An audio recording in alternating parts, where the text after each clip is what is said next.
Olá, pessoal. Hoje um episódio sensacional, não é verdade, Elaine? Verdade, falando sobre o que? Um assunto, né, muito polêmico e que vai trazer luz para você, esclarecendo muitas dúvidas. Vamos falar sobre idolatria com a Rachel Ariadne. É isso aí, bora assistir.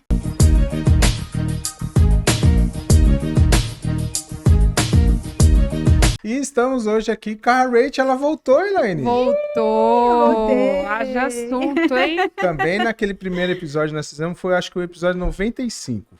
Foi demais o episódio. Foi. Se você está assistindo aqui, chegando hoje, volta lá, assiste o primeiro episódio que nós fizemos, o episódio número 95, que fala como tirar a amargura do coração. E no meio desse assunto que nós fizemos, surgiu um papo sobre idolatria. Isso mesmo. Meu Deus, muito forte então. Então hoje promete. Não é verdade, Rachel? Com certeza, Deus tem muito para falar pra gente hoje também. Rachel, a primeira coisa que vem com idolatria na minha cabeça era assim, idolatria a imagens, Sim. né? Mas isso é muito, essa palavra ela é muito mais profunda, esse tema é mais profundo, né? Com certeza. No meio cristão, no meio evangélico, digamos assim, culturalmente já virou estabelecido que idolatria é imagens. A gente pensa muito em relação ao que? Ao catolicismo ou a religiões africanas. Mas tudo que o coração do homem é capaz de idolatrar é uma imagem. A gente falou mesmo naquele episódio sobre idolatria aos nossos pais. É verdade. Os nossos pais é uma Sim. imagem para nós. Uma imagem viva, né? Digamos assim. Então, o grande perigo da idolatria não é só as idolatrias de imagens, mas a idolatria do coração. Jesus falou exatamente isso. Olha, amarás ao teu Deus de todo o teu coração, de toda a tua alma, de todo o teu entendimento. Ele fala exatamente de como nós devemos guardar o nosso coração da idolatria, que é amando a Deus sobre todas as coisas. Verdade. Rachel, você poderia dar algum exemplo de idolatria do coração para nós? Posso demais. E antes de eu dar exatamente esse exemplo, é algo que nós podemos perceber que Satanás, ele tem se aperfeiçoado a cada dia na sua maneira de agir, né? A palavra fala que Satanás não é o inimigo de Deus, ele é o nosso inimigo. A palavra fala, Satanás, o vosso adversário, anda ao derredor como leão buscando a quem tragar. Sim. O objetivo de Satanás é afastar o homem de Deus, é impedir que o homem receba de Deus a herança, porque nós somos herdeiros e co-herdeiros com Cristo do trono. O que Satanás sempre quis foi o trono de Deus, né? Ele queria a posição que Deus deu a Cristo. Logo, como nós também teremos essa posição, o objetivo de Satanás é nos destruir. E Satanás se aperfeiçoando durante todos esses anos de jornada dele, o que eu posso perceber é que na nossa geração a maneira como Satanás mais tem atuado é através da promiscuidade sexual. Nós podemos observar que a gente acabou de sair do carnaval, né? Antes, coisas que eram veladas estão totalmente escancaradas. Verdade. A gente vê a começar das crianças. Ontem mesmo na mesa, conversando com os nossos filhos, a gente trouxe uma palavra, a gente usou a palavra pornografia, eu não me lembro exatamente qual o contexto, e o meu filho falou assim, a primeira vez que eu ouvi essa palavra foi no 4º ano, meninos de 9 anos. Meu Deus. E a minha filha ontem aí falou também, eu também ouvi ano passado, no 4º ano também, quando um colega falou que era proibido pornografia na Coreia do Norte. E a gente disse, deveria ser proibido em qualquer país, né? Então, Satanás, ele está tentando normalizar as questões sexuais com as crianças, né? A gente vê na própria musicalidade, não só na nossa época de criança, era os axés, né? Sim. O tchan. Mas hoje a gente vê o funk, tudo muito difundido, as crianças querendo se vestir assim, as crianças querendo namorar muito cedo, né? E a gente tem exemplos disso na Bíblia. Um dos grandes exemplos era do rei Salomão. O rei Salomão foi um homem que ele começou muito bem. O que ele pediu para Deus? Ele pediu sabedoria e ele pediu também uma coisa muito importante, que era o discernimento espiritual. Quando ele pede a Deus sabedoria para julgar o povo, ele estava pedindo discernimento, ele queria discernir sobre o certo e o errado. E aí Salomão, o que que acontece? Ele foi se perdendo, né? Ele foi se perdendo. Se a gente observar o livro de Eclesiastes, o livro de Eclesiastes é um livro que está na Bíblia, mas tem muitas heresias dentro daquele livro faladas por Salomão. Porque na fase de vida que ele está, ele estava confuso contra os seus entendimentos. E a gente percebe o motivo. Salomão, a Bíblia fala que ele viveu um tempo em que não tiveram guerras, porque o pai dele garantiu isso para ele, a paz em Israel. Sim. O que Deus pediu para Salomão fazer? Construir o templo, né? O templo. E aí, o templo, que era um templo para ser o refúgio de adoração a Deus, né? Uma honra ao único Deus verdadeiro. O que ele fez? Ele permitiu que as suas prostitutas, as suas concubinas e as suas mulheres inserissem a adoração a ídolos ali. Então, o templo de Deus se tornou também o templo da deusa Asterote, se tornou o templo do deus Moloque, né? E Salomão, então, de um homem puro, de um coração temente a Deus, por meio da promiscuidade, se tornou um idólatra. E nisso, o propósito de vida dele foi perdido. Há muitos questionamentos se Salomão foi salvo ou não, exatamente por isso, né? E por um tempo, enquanto eu também estive com discernimento espiritual velado, eu pensava sobre algumas pessoas a esse respeito. Será que essa pessoa tem Deus ou não? E hoje, pelos olhos abertos que o Senhor tem me dado, eu tenho conseguido perceber, tenho conseguido discernir. Por quê? O que a gente mais tem visto hoje na igreja? As pregações a respeito de quê? Dinheiro. Dinheiro, prosperidade, bens materiais. Porque como que uma pessoa que está em pecado vai conseguir falar de santidade? Como que ela vai conseguir falar de demônio se ela deu legalidade para Satanás agir na vida dela de todas as formas? Então ela vai pregar sobre mamon. Sim. De uma maneira velada, um engano falso, porque a gente já entendeu também no último episódio sobre o engano. O engano é muito parecido com o verdadeiro, senão não nos enganaria. É sutil, né? É sutil. Uma coisa que é claramente exposta não me engana. Eu sei muito bem, né? Que isso aqui é transparente e que isso aqui é vermelho. Agora a gente estava até jogando um jogo, a Thaís, que é a minha intercessora amiga, estava aqui lá em casa, a gente estava jogando um jogo da Bíblia na mesa e o vinho e o marrom eram muito parecidos, que de longe a gente não sabia discernir qual era uma cor e qual era a outra do tabuleiro. É da mesma maneira o engano, né? A gente só consegue discernir bem de perto ou com os olhos muito abertos. E é isso que o Senhor faz, né? Davi mesmo, ele pediu várias vezes para o Senhor abrir os olhos dele. E eu até me lembrei esses dias numa música do David Kinlan que eu cantava quando era muito pequeno. Muito pequeno também não, né? Adolescente, assim, que a gente pedia ao Senhor para abrir os olhos do nosso coração. E durante toda a minha caminhada de vida, a minha caminhada cristã, eu achei que eu tinha meus olhos abertos completamente.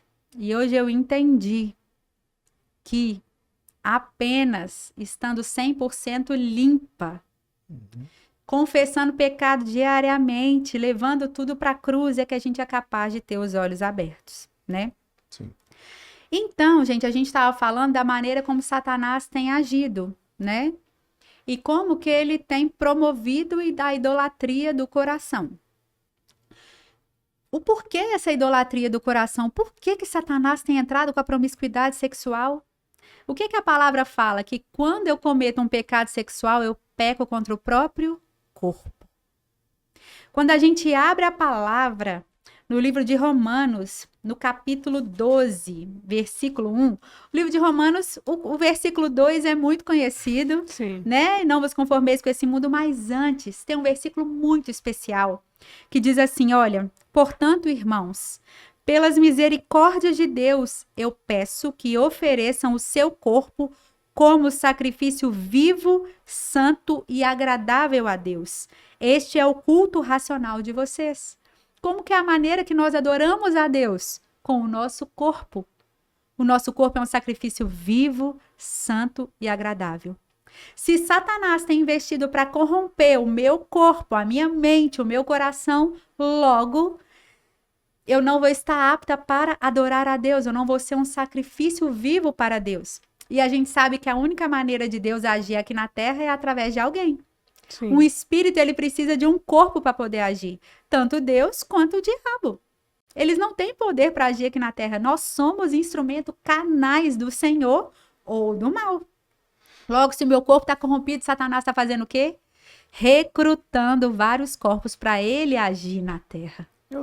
Agora eu lembrei do que a Nath fala, né? Que Deus usa quem ele quer, o diabo usa quem ele pode. Exatamente. E as ideologias vêm justamente para corromper isso, né? Nós mulheres, tipo, meu corpo, minhas regras. Não, o nosso corpo pertence ao Senhor, Sim. né? Então, normalmente se banaliza, falando, a maldade está nos olhos de quem vê. Posso usar um decote, posso usar a roupa que eu bem entendo.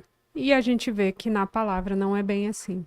Nossa, se fosse assim, por que o Senhor nos daria vestes novas? Sim. Por que ele não nos compararia a uma noiva de vestes brancas, limpas, vestida de linho puríssimo, igual está em Apocalipse 19? As vestes importam sim. As vestes, inclusive, refletem a identidade. Né? Se eu pensar num rei, por exemplo, uma rainha, eu já imagino exatamente as vestes que eles vão estar vestidos, exatamente. Né? Se eu for pensar em várias profissões distintas, eu posso pensar num marinheiro, por exemplo, até um pedreiro, uma cozinheira. A veste, ela traz muito sobre a identidade. Não que a nossa identidade esteja alinhada com a nossa vida profissional. Foi só um exemplo para poder ilustrar uma analogia. Né? Até porque, de fato, para a nossa identidade de filhos amados de Deus, a gente não precisa de produzir nada para ele. Fazendo um parêntese aqui, mas que eu acho que é muito importante, quando a gente vai no livro de Mateus, no capítulo 4, onde retrata sobre a tentação de Jesus, no capítulo 3 fala sobre o batismo de Jesus. E o batismo de Jesus acontece antes dele executar qualquer atividade ministerial. E quando ele é batizado, o Espírito Santo paira sobre ele como uma pomba, não na forma de uma pomba, mas como uma pomba, e uma voz do céu é ouvida como o quê? Este é o meu filho amado, em quem tenho muito prazer. Jesus não tinha feito nada para Deus, ministerialmente falando, mas Deus era tudo para ele. Ele se relacionava com Deus. Jesus tinha uma vida de oração. Né? Jesus não precisava, a gente não vê Jesus orando para realizar nenhum milagre. Jesus simplesmente libera a palavra, porque a vida dele era uma vida de oração, era uma vida relacional com o Espírito Santo, e isso era suficiente para os milagres os acompanharem. Sabe, eu tenho orado ao Senhor, falei isso hoje com meu marido, falei com meus filhos também na mesa. É isso que eu quero para mim, eu tenho orado, Senhor, me ensina a ter uma vida de oração quando é de Cristo.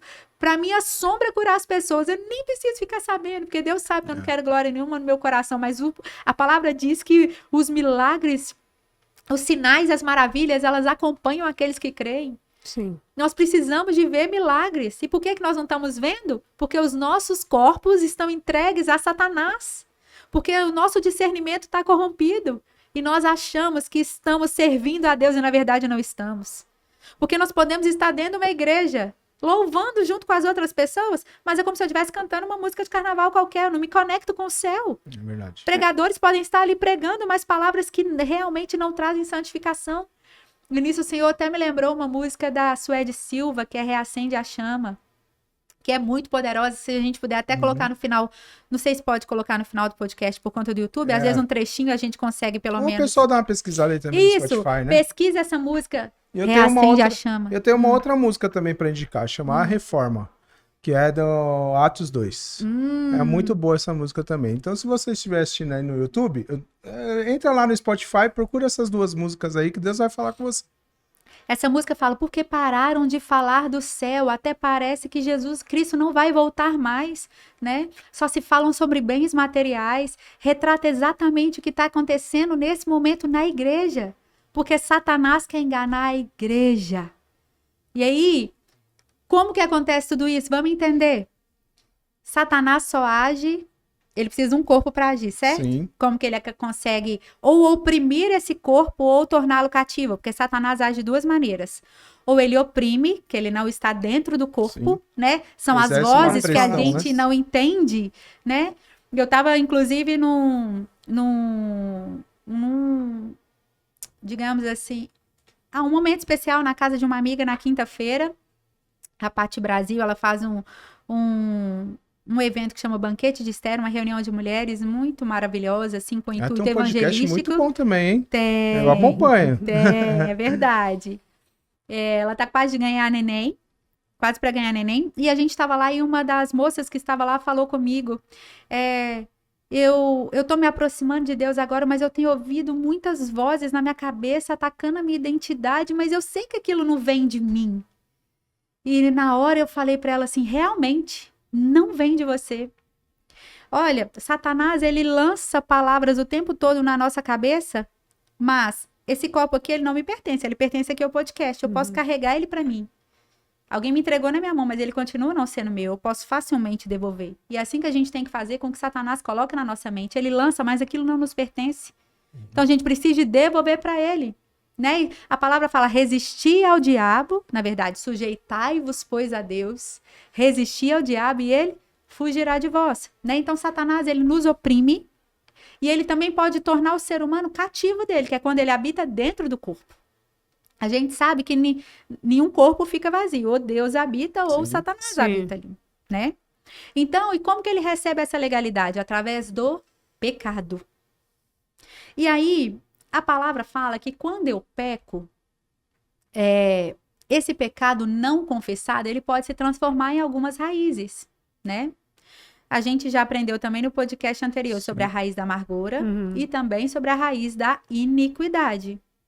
A raiz da amargura é quando eu sou ofendido, eu não consigo liberar esse perdão. É como se eu gerasse uma dívida contra não só apenas a pessoa que me ofendeu, mas a Deus também. Né? Eu me recordo que no livro de Êxodo, no capítulo 16, quando o povo começa a reclamar que não tinha comida, eles vão reclamar com Moisés e Arão, né? E aí Moisés vira para eles e fala assim, vocês não estão reclamando é comigo, eu não tenho poder para fazer nada, quem sou eu? Vocês têm que reclamar é com Deus, o problema de vocês é com Deus, não é comigo.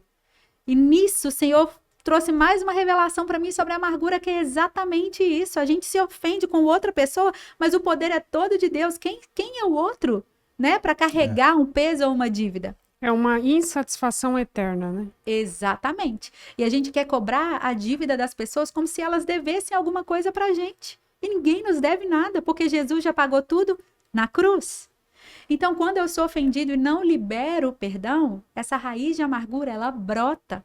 E no livro de Hebreus, no capítulo 12, versículos 14 e 15, fala exatamente isso, para que a gente acredita que é Paulo que escreveu, apesar que se diz que é um autor desconhecido, mas fala, no que depender de vós, tem de paz com todos os homens, né? Esforcem-se para viver em paz com todos os homens. No final desse versículo diz, para que a gente tome cuidado também, para que a amargura não entre no nosso coração, não crie raiz nenhuma, que ela não brote. Por quê? Porque ela é capaz de contaminar muitos.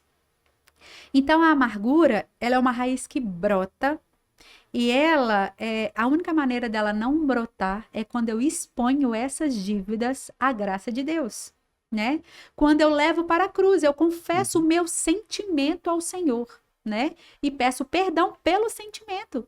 Eu abro meu coração, me rasgo diante de Deus, falo, Senhor, tô me sentindo injustiçada mesmo, tô me sentindo ofendida, me ajuda a guardar meu coração, eu não consigo, eu não quero dar legalidades para Satanás, mas sozinha eu não consigo. E reconhecer isso é difícil, né? Porque a pessoa, ela tá tão presa como se ela fosse o centro do mundo e todo mundo devesse alguma coisa para ela, que para ela reconhecer que ela precisa de ajuda e liberar o perdão, renovar esse sentimento no coração, isso acaba sendo difícil. Eu quero até contribuir um pouco com o que você está falando, Helene, porque recentemente acontece algumas coisas na vida da gente e a gente pode ter, assim, num momento, um sentimento de traição, né? Que a gente acabou falando lá no episódio 95 sobre a raiz da amargura, né? E eu fiquei muito chateado com uma situação e eu não conseguia, sabe, mesmo com toda a caminhada cristã, com todo o conhecimento bíblico que a gente tem, eu não conseguia, sabe, tipo assim, eu pedi oração, gente, me ajuda, eu preciso perdoar. E só que tava muito forte. E aí eu tava lendo o livro de Coríntios, e ali logo no começo, não sei se capítulo 2 ou 3, ele fala assim que para Deus nós somos o bom perfume de Cristo, né? Paulo fala que para Deus nós somos o bom perfume de Cristo. E para exalar esse bom perfume, como tem que estar a nossa essência? Quando eu li esse versículo, todo aquele sentimento que eu tinha, ele foi arrancado, porque eu tive o entendimento que, assim, para eu ser um bom perfume, eu preciso manter a minha essência. Eu tenho que ser limpo, né? Eu não sei, não tenho a mínima ideia como é que fabrica os perfumes franceses lá, mas eu tenho certeza que ali é uma composição de só produtos bons. E é essa manifestação do Espírito Santo que tem que ter dentro da gente, né? É uma essência pura, e É é uma essência verdade.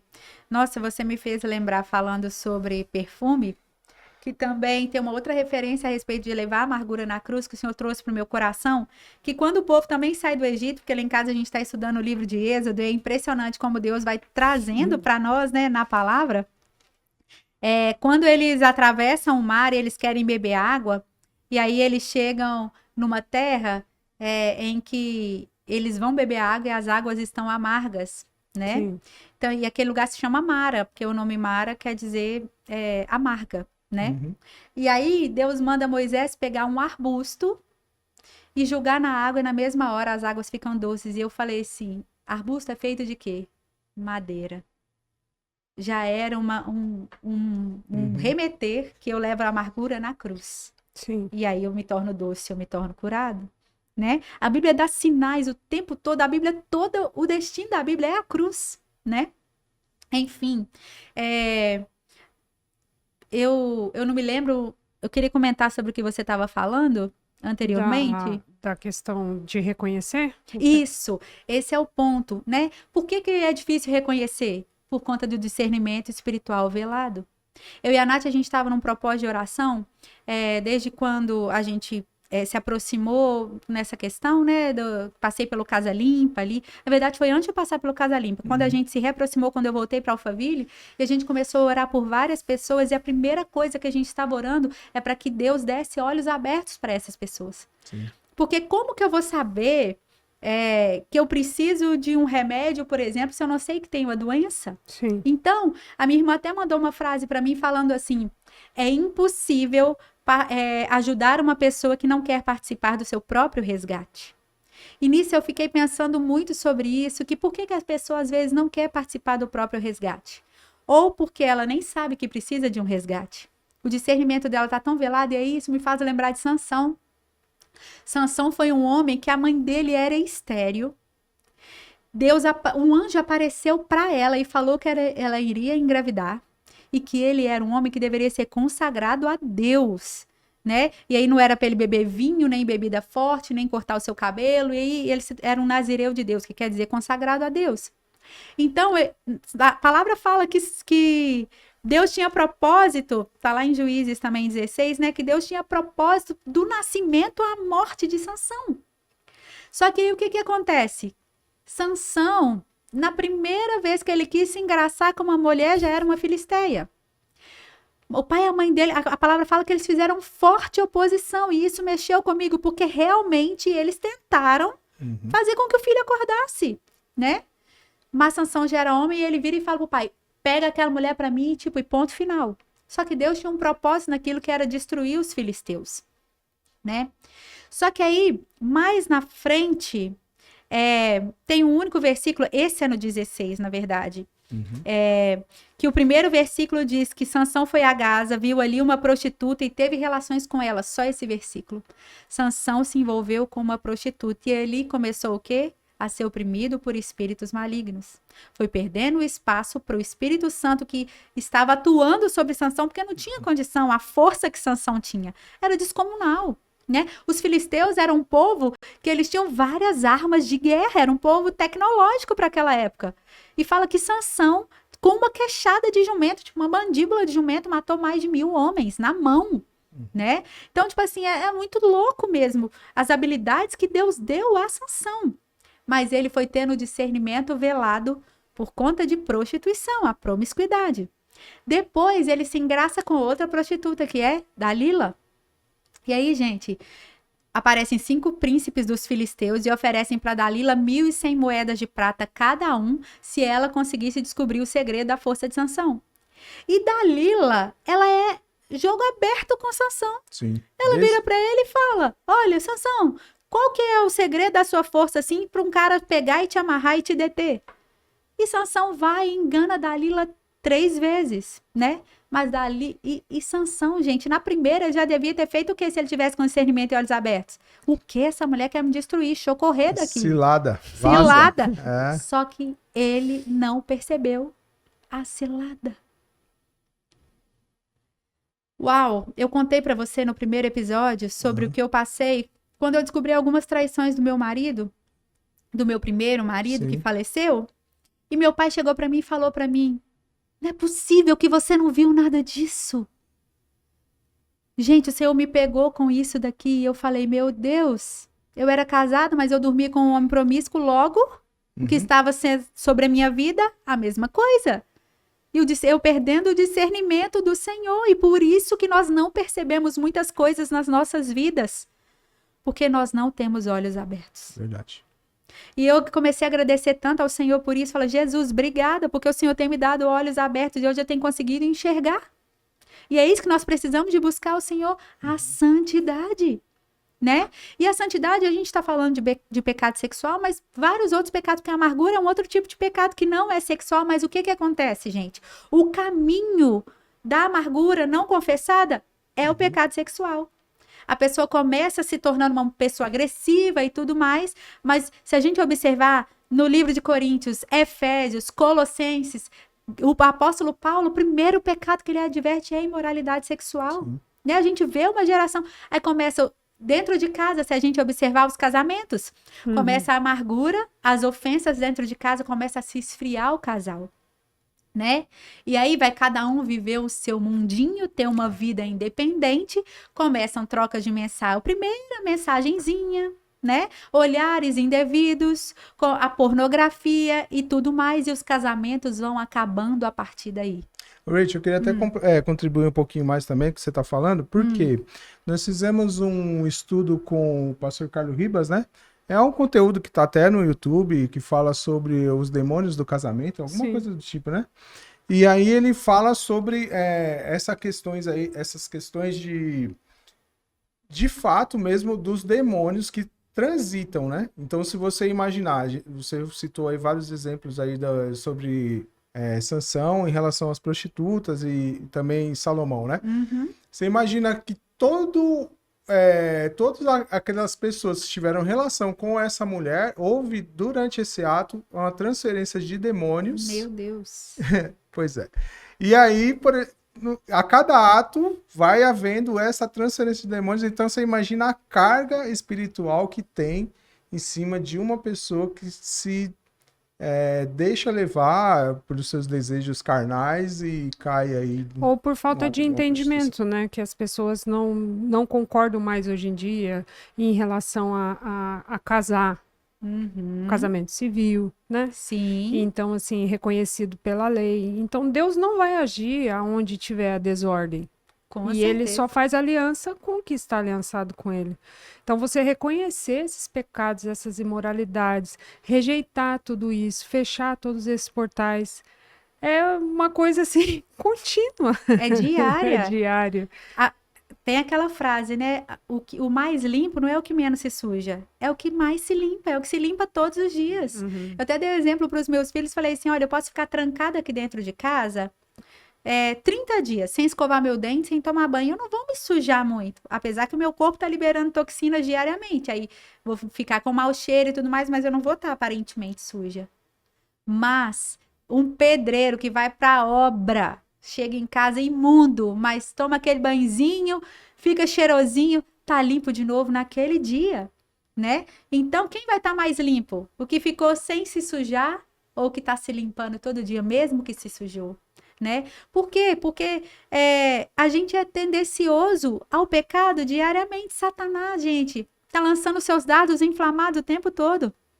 Pensa, Paulo trouxe esses exemplos com a armadura, né? Por quê? trazendo alusão aos soldados daquela época. Se a gente pensar, os dardos inflamados é aquelas setas com uma chama, flechas com chama de fogo na ponta. Imagina Satanás o tempo todo tentando nos incendiar. E aí ele fala o quê? O que que nos protege desses dardos inflamados? O escudo da fé. E aí eu fico pensando, né? Eu fico imaginando, criando essas coisas na minha cabeça, que assim, quanto mais a nossa fé é fortalecida no Senhor, e a palavra diz que a fé vem pelo ouvir e ouvir da palavra de Deus, quanto mais eu me aproximo da palavra de Deus, quanto mais eu busco a Bíblia, não livros devocionais, eles importam e ajudam muito. Sim, principalmente quando eu estou começando a minha caminhada na fé. Mas o que transforma a vida de verdade é a palavra de Deus, porque é aqui que eu sou ministrada pelo Espírito Santo verdadeiramente, né? A nossa vida relacional com Deus precisa do pão diário, que é a palavra.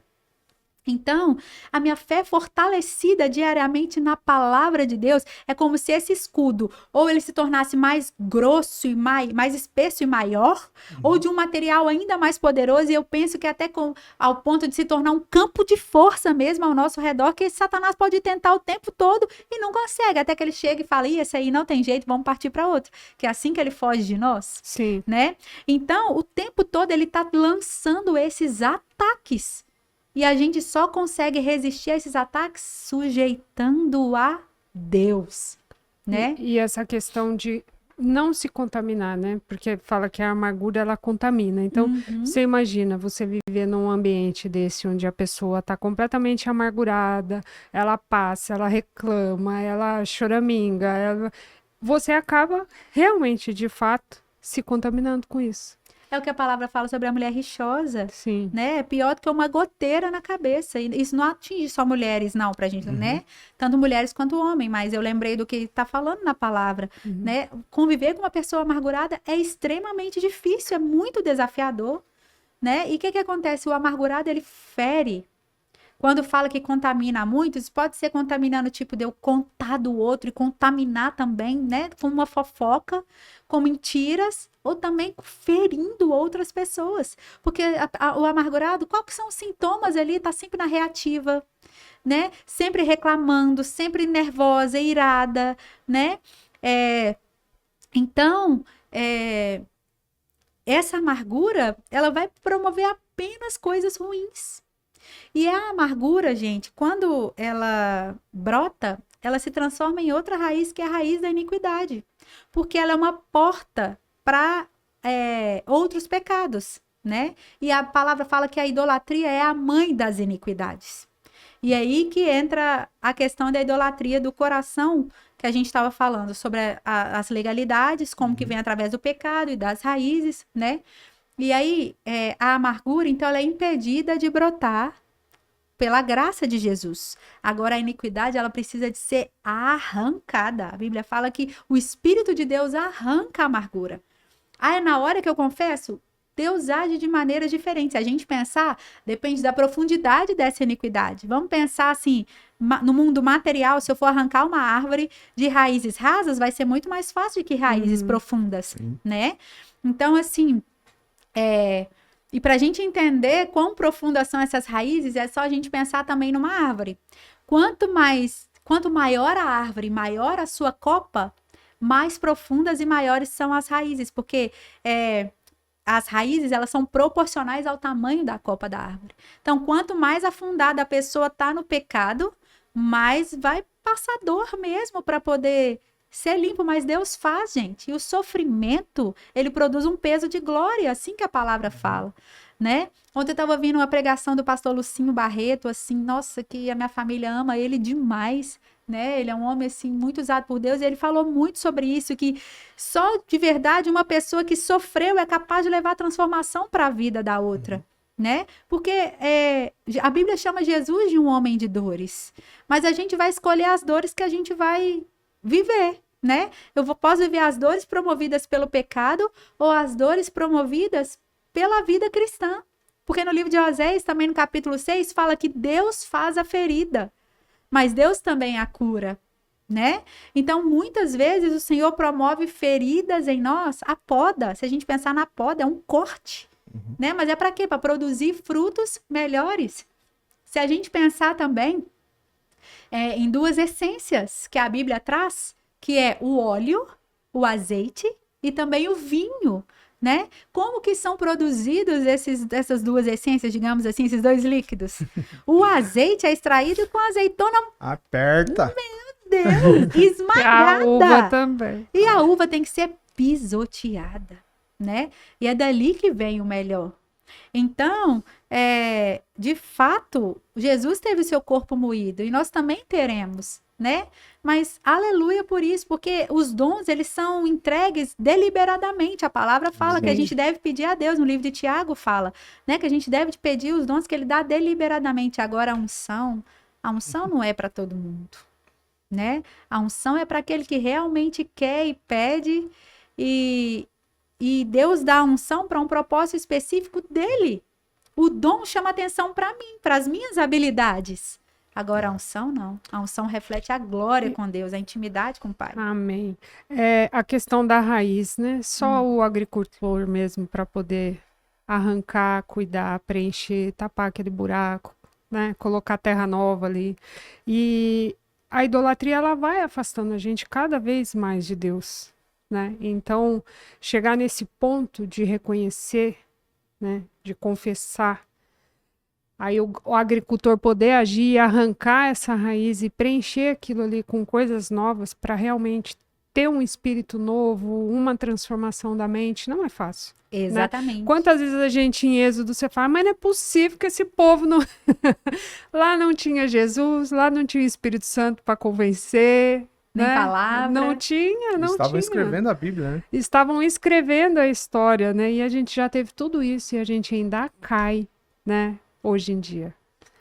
E é verdade, você falando me lembrou como que Deus, assim, deixa tudo tão simples, né? Eu tô em Juízes, deixa eu voltar para Êxodo. Deus deixa tudo tão simples e claro, mas aonde que o povo de Deus estava vivendo? No Egito. Sim. O Egito é um país completamente idólatra. Foi aonde o povo aprendeu a fazer os seus ídolos. Porque quando Moisés ficou sumido no Monte Sinai, o que eles fizeram? Um ídolo, um bezerro de ouro. De onde que eles tiraram essa referência? Do Egito. O coração do povo de Deus estava na idolatria. Eles queriam voltar para o Egito o tempo todo. Ah, Moisés, para que você tirou a gente de lá? Você tirou a gente de lá para matar, pelo menos lá tinha pão e carne para a gente todo dia, né? E Deus tentando pacientemente, gente, fazer com que o povo entendesse, né? E aqui mostra, assim, quando ele fala sobre, manda o maná, e fala que não é para o povo pegar o maná no sábado, né? Tem um versículo que diz que o povo aprendeu, deixa eu só achar aqui, o povo aprendeu, recolhe o maná, enfim, fala que o povo aprendeu a como colher o maná, digamos assim, né? Eu não lembro exatamente o versículo, mas isso me chamou muita atenção, que assim, Deus pacientemente estava estabelecendo princípios e ensinando o povo, né? E Deus age dessa maneira, Deus é paciente. Deus vai dando tanto tempo para a gente abandonar a idolatria, para a gente abandonar a amargura, né? Quanto tempo... Só que assim, ao mesmo tempo que o Senhor é paciente, ele também é justo. E chega uma hora, ele vai cobrar. E o que acontecia? Todas as vezes que o povo de Israel se rendia aos ídolos, a mão de Deus saía sobre eles, né? E aí, eles começavam a perder as guerras, porque nessa época eles estavam num tempo de conquista. Né? Então, assim, estar sob a mão de Deus, né, sob a soberania de Deus, vai exigir muito de nós, né? O cristianismo, a vida cristã não é uma vida simples, aliás, é uma vida simples, mas é uma vida de renúncia, e é uma vida de renúncia diária, sabe? Cada dia mais. Eu entendo que o Senhor não nos chamou para essa vida de bens materiais, não que a gente não possa ter. A gente tem vários exemplos aqui. Abraão foi homem rico, Isaac, Jacó, José, Moisés também, né? A gente vê, mas aonde está o coração? O que Jesus falou, não aprendam de mim como ficar rico. Não, aprendei de mim que sou manso e humilde de coração. É verdade. Rachel, a gente está batendo esse papo aqui, talvez muitas pessoas já que estão assistindo já se conectaram e identificaram que mesmo inconscientemente estão praticando a idolatria, seja em qualquer uma dessas áreas que a gente falou aqui. Mas como que essa pessoa que identificou, né, que ela reconheceu, quais são os passos ali que ela pode, as ferramentas que ela pode utilizar para sair desse cenário de idolatria? Amém. Olha, na verdade, nós vamos falar, a gente não pode falar de ferramentas, amigo. Não, mas Vamos é pensar modo de assim? falar, mas é para conectar com as pessoas. Tá bom. Vamos lá. Então, olha só. O que é o mais importante aqui? A gente entender que o Espírito Santo é suficiente. Certo. O Espírito Santo é suficiente. Palavra e oração. Eu identifiquei que eu estou vivendo uma vida de idolatria. Eu preciso de reconhecer o meu pecado. O primeiro ponto é, eu preciso de arrepender daquilo que eu fiz, né? A palavra de Deus no livro de Salmos, no capítulo 51, quando Davi é confrontado pelo profeta do pecado, né, de adultério dele, o que ele faz? Ele se arrepende diante de Deus e a palavra fala que Deus não resiste a um coração quebrantado e contrito. Eu preciso de entender que não adianta eu pedir perdão sem arrependimento. Eu preciso de ter consciência de verdade que eu pequei contra o Senhor, né? Se a gente for lá para Êxodo, para os 10 mandamentos, o primeiro mandamento é: não terás outros deuses diante de mim, né? Deus quer o nosso amor único e exclusivo. A palavra fala que o Senhor tem ciúmes de nós. Então, a gente entendendo sobre o nosso pecado, nos arrependendo, o que eu preciso de fazer? Confessar. Confessar para o Senhor uma oração simples, né? Arrependi, confessei, peço perdão do Senhor, recebo o perdão e mando Satanás embora. Muitas vezes as pessoas podem ficar inseguras quanto a isso, se é o primeiro contato que elas estão tendo com esse tipo de conteúdo, mas eu tenho certeza que elas conhecem pessoas cristãs que podem ajudá-las dessa maneira. Então, eu quero dizer para você que se você se viu vivendo coisas semelhantes ao que nós falamos aqui, você pode acessar a Deus diretamente, né? Você não precisa de ninguém para acessar o Senhor. Quando Jesus veio, no livro de Timóteo, diz que só há um mediador entre Deus e os homens, que é Cristo Jesus. Quando Jesus morreu, ele veio trazer para nós essa garantia do livre acesso a Deus. Então, onde você está, você pode orar e confessar esse pecado, né? Vamos só relembrar os passos. Eu me arrependo. Você entende que você cometeu algo contra o Senhor. Quantas vezes a gente vê nos Salmos Davi falando com Deus: Senhor, eu pequei contra ti. Né? O coração de Davi era um coração segundo o coração de Deus, porque ele era um coração que se arrependia de verdade, né? Então, eu me arrependo, você se arrepende, confessa o pecado, né? Contar pecado não é confessar pecado. Eu preciso de falar para Deus: Deus, eu fiz isso, e dar nomes aos pecados. É muito importante que seja dado os nomes aos pecados, né? E aí eu peço perdão para Deus e eu recebo o seu perdão. É muito importante eu também falar que eu recebo o perdão de Deus. Pai, eu recebo o seu perdão. Por quê? Porque muitas vezes Satanás quer nos atormentar com a culpa. Com a culpa. Será que Deus me perdoou de verdade?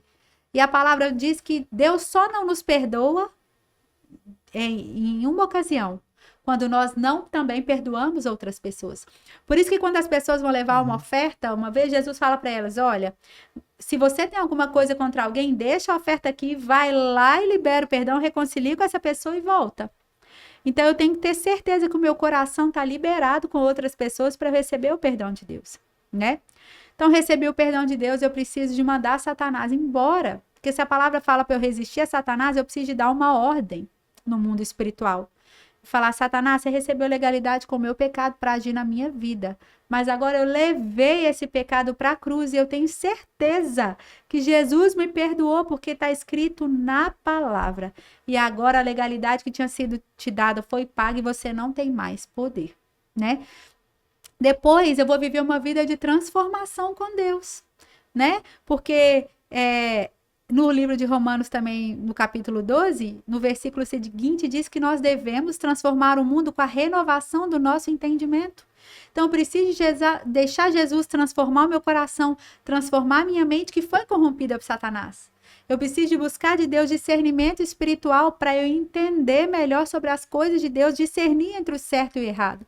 Porque como a gente falou, muitas vezes a pessoa permanece na vida de idolatria porque ela não sabe o que ela está fazendo, né?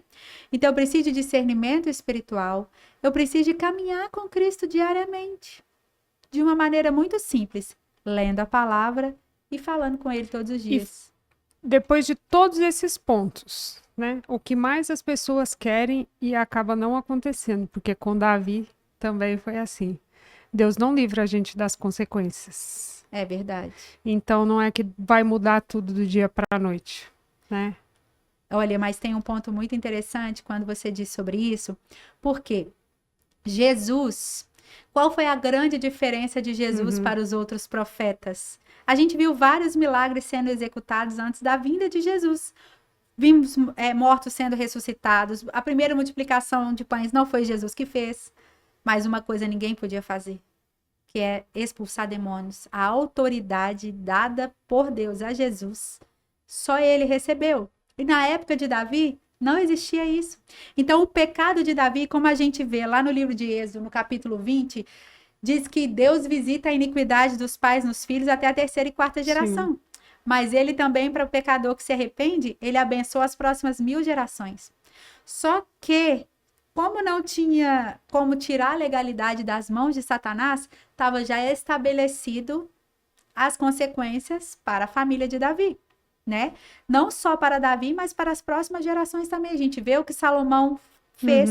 Depois Roboão perdendo o trono, ficando apenas com uma tribo, que era a tribo de Judá. Mas graças a Jesus, a Cristo, graças à cruz, hoje nós podemos, além de alcançar a misericórdia de Deus, também tirar essa dívida da mão de Satanás. E por mais que nós vamos viver consequências, nós podemos proteger as próximas gerações. Glória a Deus. Né? Nós podemos tirar das mãos de Satanás e eles não podem mais cobrar nem de nós, nem das próximas gerações. Né? Esse é o poder da cruz. E só Jesus pode dar isso. Nenhum método, nenhuma técnica, nem uma terapia, nada que alguém fizer. Na ferramenta? Nenhuma ferramenta vai poder fazer isso por alguém. Né? Que só Jesus Cristo pode fazer. Amém. E olha, eu creio na misericórdia de Deus, sabe? E eu creio que por mais que a gente sabe que todo pecado, ele vai ter uma consequência. O que muda é a intenção do coração. Pecado cometido sem entendimento é uma consequência mais leve, igual um crime doloso e culposo. Podemos associar dessa maneira só para entender, né? O nível da consequência vai ser diferente, mas a palavra também diz que as misericórdias do Senhor, elas são a causa de não sermos consumidos. E elas se renovam todas as manhãs. Então eu creio também que a misericórdia do Senhor pode vir sobre as nossas vidas e as consequências serem atenuadas também quando de verdade eu tenho um coração contrito e arrependido diante do Senhor. Amém. E o nosso olhar mudando para as coisas, a gente não vai ver mais o sofrimento como algo tão ruim e pesaroso, mas a gente vai olhar com um olhar de contentamento e gratidão por cada fase da nossa vida, sabe, que a gente vai passando com o Senhor. Esse é o meu entendimento hoje, assim, a respeito, inclusive, né, das consequências. Isso que é importante, a gente estar cercado de pessoas que vão nos ajudar, né, a ter esse discernimento, que oram por nós, que ouvem os nossos pecados e não julgam, né? Verdade. Porque uma coisa é você confessar, outra é você contar se justificando. Sim. É diferente.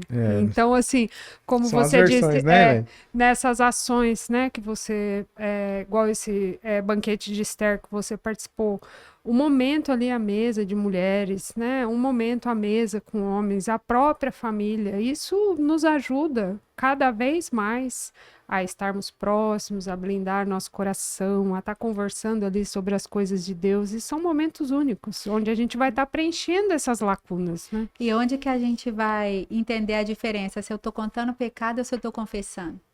Tem que terminar com uma oração. Se eu estou só contando pecado, o objetivo não é orar, não é oração. Mas se eu estou confessando, o objetivo final é orar. Porque às vezes eu estou abrindo o meu coração para uma amiga, contando aquilo que aconteceu, né? Mas a gente tem que orar e confessar. E nesses lugares, a gente encontra muito isso. É muito lindo quando as pessoas sentem a abertura, sentem a confiança, né? Sentem seguras para poder abrir o coração. E nós precisamos de ser essas pessoas, tanto homens quanto mulheres, que não julgam, que sejam um lugar seguro para amar a igreja, a noiva de Cristo, porque esse é o papel de um libertador. Sansão, ele foi chamado para ser um libertador, né?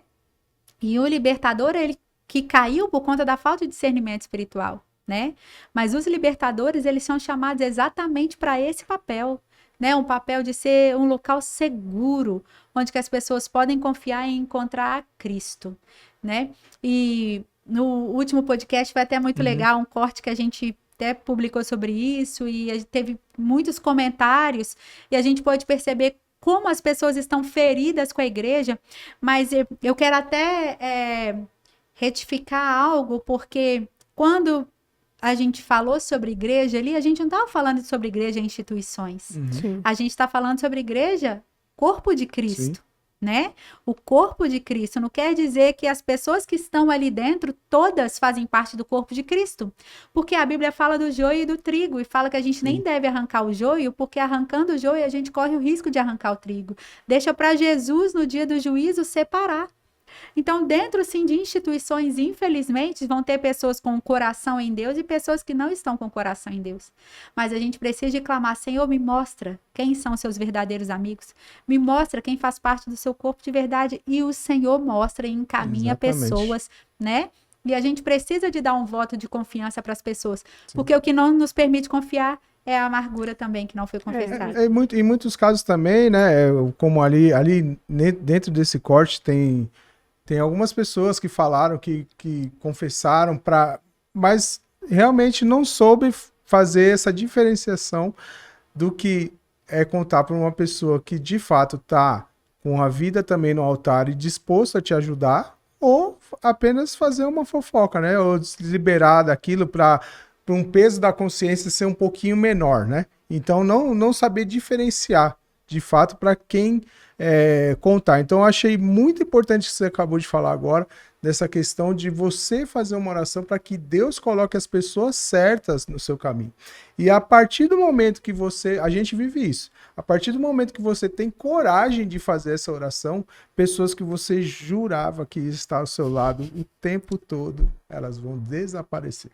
É verdade. É incrível. Mas a gente tem que tomar cuidado para o nosso coração não amargurar com elas. Sim. Porque se Deus está tirando do caminho, é um livramento. É verdade. É um livramento. Cada um tá numa mesa também, né? Cada um tá num período, cada um tá num degrau de... Enfim, nunca todo mundo vai estar junto. Por mais que você pegue um conglomerado de pessoas para estudar, todo mundo junto, a mesma matéria, tem gente que vai tirar 10 e tem gente que vai tirar 5. Então não tá todo mundo no mesmo nível. E aí a gente volta pro discernimento, Emerson. Por quê? Porque tanto quem confessou pode não ter discernimento, que não está enxergando que o outro está em pecado, quanto para quem ele confessou, que pode parecer que é uma pessoa super de Deus, sim, pela aparência, mas na verdade também está com discernimento velado por conta de pecados, promiscuidade, por exemplo, né? E aí, ao invés dele ser usado pelo Senhor para poder libertar aquela pessoa, ele vai ser usado por Satanás para poder contar, por exemplo, para outras pessoas e envergonhar. Então, a gente volta para essa mesma história. A gente pode buscar vários exemplos, né? Ou seja, resumindo, o que a gente precisa? De santidade. A gente precisa de buscar ter uma vida santa e reta diante do Senhor, porque o nosso corpo é um sacrifício vivo e santo, agradável a Deus. Para que eu tenha sempre olhos abertos, tenha discernimento entre o que vem de Deus e o que não vem, para que eu nunca mais seja enganado. Acabou. Satanás foi desmascarado, não tem mais para ele. Aproveitando até que você está falando, eu vou ser muito direto agora e totalmente intencional.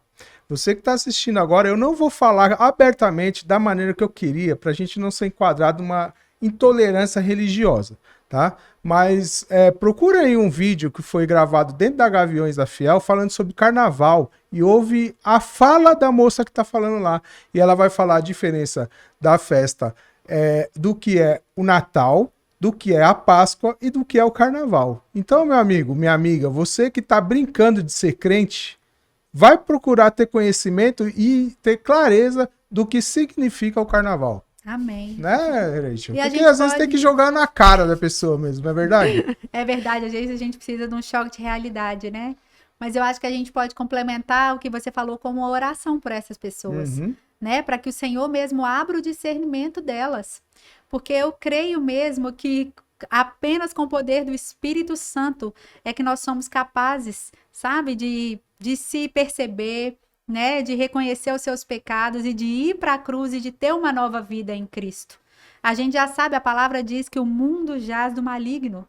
Mas a gente também sabe que para isso manifestou o Filho de Deus para destruir as obras do diabo, Amém. né? E o Senhor vai destruir. O Senhor vai destruir, eu creio. Vai chegar o dia que ele vai voltar e está próximo, né? E ele veio como um cordeiro, mas ele vai voltar como um leão. Eita, é bom não Eita. tentar descobrir essa Bora parte se do limpar, como meu ser leão. povo. É isso. Vamos aproveitar então. Eu queria que Ah. você fizesse uma oração direcionada aí, direcionasse as pessoas, na verdade, para fazer essa oração dessa quebra de idolatria e de fato de um arrependimento, como você fez no outro episódio Amém. também. Vamos fazer bom? então? Então Amém. vamos fazer oração, eles podem fazer em casa, né? E depois Exato. eu vou orar por eles também. Amém. Amém? Amém. Glória a Deus. Você que está aí na sua casa, que sente no seu coração o desejo de se aproximar de Deus. Muitas vezes você tentou e não conseguiu. Eu entendo o que você passou. Você pode estar sendo oprimido por forças que você nem imagina, pelo mal mesmo. Mas isso pode se encerrar hoje na sua vida e de uma maneira muito simples. Não precisa de ser benzido, não precisa de mandinga. O Espírito Santo de Deus é suficiente, mas você precisa de confessar com a sua boca. Se aonde você não puder confessar com a sua boca, assista em um outro momento esse episódio onde você pode falar. Você precisa de falar, né? A palavra diz que aquele que confessa com a sua boca recebe o perdão dos pecados. Então eu vou orar e você vai repetir essa oração na sua casa e depois nós vamos orar em concordância com a oração que você fizer. Amém? Repete comigo assim então. Pai, nesse momento eu te agradeço pela oportunidade de ser liberto e de poder receber o seu perdão. Eu confesso ao Senhor que eu pequei contra o Senhor. Eu me envolvi com idolatria, com pecados diversos. E agora você pode dar o nome para o pecado que você sabe que cometeu, tá bom? Faça essa oração de olhos abertos, eu esqueci de falar. Pai, eu confesso que eu pequei contra o Senhor. Cometi vários pecados contra ti. Mas eu sei e eu creio hoje no poder da cruz. Eu creio que Jesus é o meu único e suficiente Salvador. E eu quero levar na cruz todos esses pecados que eu cometi, todas as dívidas que foram geradas, todas as legalidades que eu entreguei para Satanás agir na minha vida e na vida da minha família. Em nome de Jesus, Pai, eu peço seu perdão e eu recebo o seu perdão. Eu declaro que eu sou livre. Eu sou livre das amarras e eu sou livre da culpa hoje, em nome de Jesus. Pai, coloca pessoas nos meus caminhos para me ajudarem a firmar na fé. Em nome de Jesus, e eu quero dar uma ordem agora. Satanás, fora. Você foi desmascarado. Vá para onde Jesus quiser, sem chance de retorno para nunca mais voltar. Eu declaro que a minha vida hoje está submetida a Deus. E eu resisto a você e por isso você é obrigado a fugir. Em nome de Jesus. Amém. Amém. Pai, em nome de Jesus, eu quero orar agora pela vida de cada uma dessas pessoas que está ouvindo. Deus, eu ligo na terra e peço que o Senhor ligue no céu. Deus, o apóstolo Paulo, Deus, em suas cartas, ele dizia, olha, eu não posso estar com você, mas o meu espírito aí está. Da mesma maneira, Deus, nós não estamos pessoalmente com essas pessoas, mas eu creio que o Espírito do Senhor ali está. Deus, em nome de Jesus, ajude essas pessoas a guardarem o coração. Em nome de Jesus, as proteja de todo mal. E Satanás, sim, eu valido a ordem que elas deram a você fora. fora você e seus demônios, para nunca mais voltar. Eu creio que as amarras dessas vidas foram agora desfeitas com a renúncia que elas fizeram no mundo espiritual. Em nome de Jesus. Amém. Eita glória. Amém. Aí E eu sim. quero recomendar Bora. o propósito de oração da minha amiga Nath Rezende, o Casa Limpa. Como é que elas fazem para encontrar esse conteúdo? Então, esse conteúdo você vai acessar o canal do Telegram Realeza, tá? Você pode me chamar também no direct, eu envio para você o link. Vocês podem deixar, né? Sim, já tá passando aqui embaixo. Ótimo. O Instagram, você pode me chamar lá no direct, eu posso te ajudar, tá? A Bíblia fala que o reino de Deus é tomado por esforço. E os que se esforçam se apoderam dele. Então, é com esforço. Você vai precisar de fazer um esforço para poder se limpar. É como se você fosse tomar um banho mesmo, né? Então, o propósito Casa Limpa, eles são 15 dias em que você vai acessar uma palavra ali, né? Ela vai explicar sobre os diversos tipos de idolatria e de amargura também que a gente falou aqui. No final, ela conduz a uma oração e depois desses 15 dias você pode preencher uma ficha e passar por um atendimento por uma libertadora, uma mulher de Deus. Infelizmente, isso hoje a gente só tem disponível para as mulheres, ainda não temos para homens. Então, você, mulher, que deseja se aproximar mais de Deus, ser liberta por completo, você pode passar por esse propósito, ser atendido por uma libertadora, e eu tenho certeza que a sua vida vai ser completamente transformada pelo compromisso que você vai fazer com Deus de viver uma vida de santidade. Eita. Amém. Eu Amém? recomendo, eu já fiz. É verdade. Eu também. Chegou um tempo que na minha casa a minha mulher ouvia mais a Nath do que eu. Glória a Deus!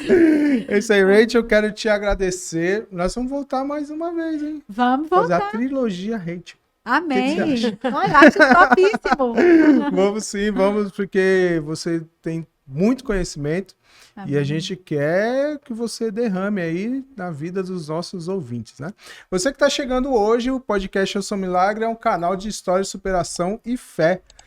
Histórias que vão compartilhar, que as pessoas vêm para compartilhar e com certeza vai fazer você pensar a vida de uma maneira diferente. Você vai encontrar uma pessoa no meio de cada testemunho que vai mudar a sua vida. Eu não vou nem te falar, assiste. Né, Elaine? É isso aí, pessoal. Assistam aí, acessem as playlists. Tá separado ali por conteúdo. Vocês não vão se arrepender. É verdade. Toda quinta-feira também uma palavra de fé e de esperança. No nosso Instagram tem uma live todas as terças às 20 horas com a Dona Elaine. Gente, obrigado pela sua audiência, você que esteve aqui. Rachel, quer agradecer alguém? Agora é teu momento aí, ó.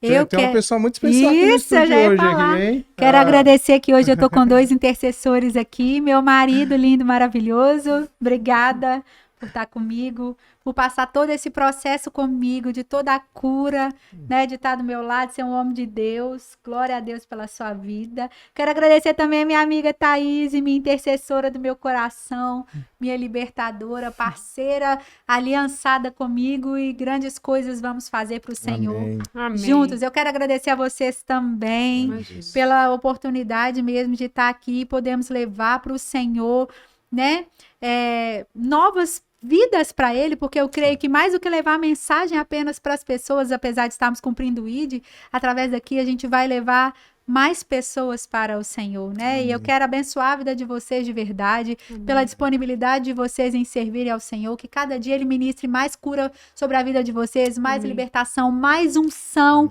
por mais que tem que ser espremido, né, amigos? Verdade. Mas assim, eu creio que Deus vai derramar sobre a vida de vocês um óleo fresco, um óleo novo, sabe? Que muitas pessoas serão impactadas ainda pelo que vocês estão fazendo e ainda vão fazer, em nome de Jesus. Em nome de Jesus. É isso aí, pessoal, e eu te espero no próximo conteúdo.